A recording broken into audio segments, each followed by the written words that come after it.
Did you know 40% of new leaders fail in the first 18 months of their job?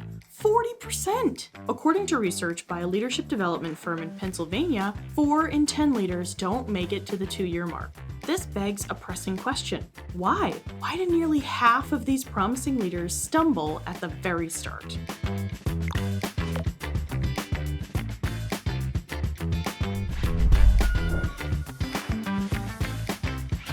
This startling fact is not just a mere statistic, it's a call to action. It's a sobering reminder that leadership is more than just a title, it's a dynamic, multifaceted challenge that demands continuous growth, adaptability, and unwavering resistance. So today, we're going to look at why those 40% fail so quickly and what you can do to make sure you aren't one of them. First, I'm Lauren, your strategist for new leaders. I've worked with leaders and teams for over 15 years, and now I'm here to help you. The biggest reason new leaders fail? Communication, or lack thereof to be more precise. Effective communication is the backbone of good leadership. Without it, leaders will never get themselves or their teams anywhere. Communication is key for building culture, enabling teamwork, providing clarity, and having the political savvy to navigate confusing organizational dynamics. First, let's dig into why poor communication skills are such a stumbling block for new leaders. Picture this. You've just been promoted to a leadership position.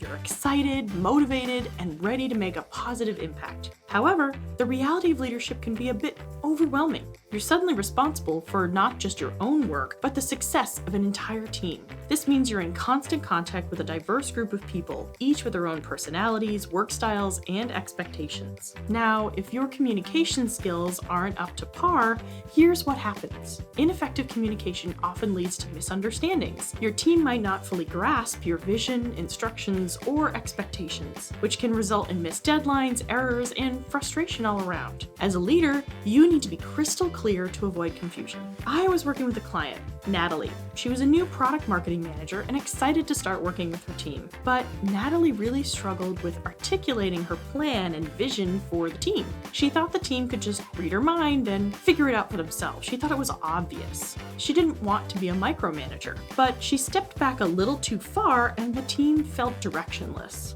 Poor communication can create a sense of uncertainty and insecurity among your team members. They may not know where they stand, what's expected of them, or how they're performing. This lack of feedback and clarity can lead to low morale, disengagement, and lack of trust. And trust is the cornerstone of effective leadership. If your team members don't trust your ability to communicate, they won't trust your leadership either. Trust is essential for team cohesion and for achieving your collective goals. And good communication is not just about avoiding problems, it's also about seizing opportunities. Effective leaders use their communication skills to inspire, motivate, and guide their teams towards new achievements. Poor communication can hinder your ability to rally your team toward a shared vision, just like Natalie. We're going to start somewhere unexpected. Active listening. It's one of the most overlooked aspects of communication. It's one of the first things you should really learn to master in order to improve your communication. It's a skill that goes beyond merely hearing words. It involves a deeper level of engagement, fostering understanding and trust. When leaders actively listen to their team members, they convey the message that everyone's thoughts and opinions are valued, thus building trust and rapport.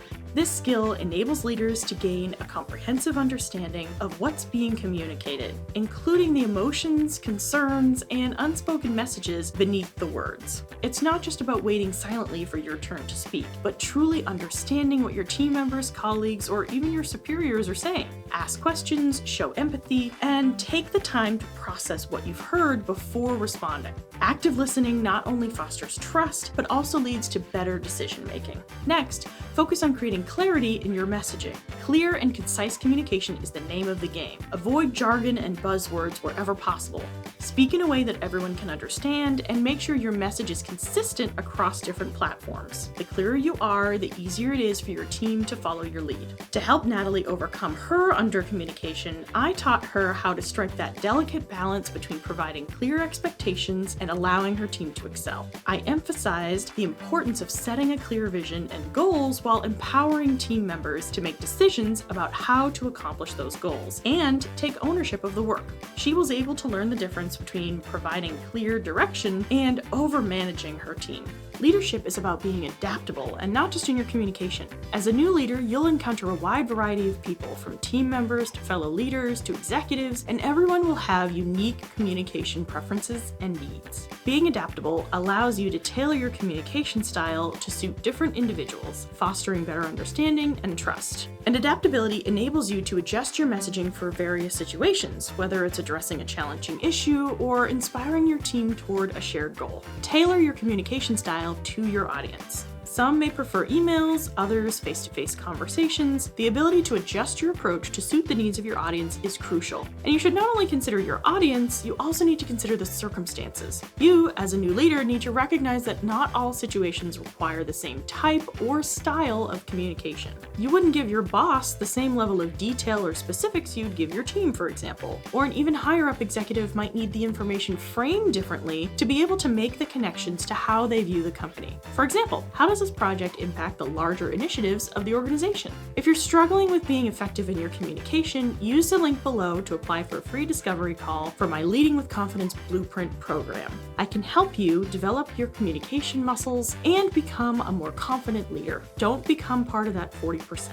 Lastly, learn how to provide constructive feedback well. Providing feedback can be challenging and awkward, but it's essential for growth. If you don't give your team feedback, you're depriving them of the option to learn and grow.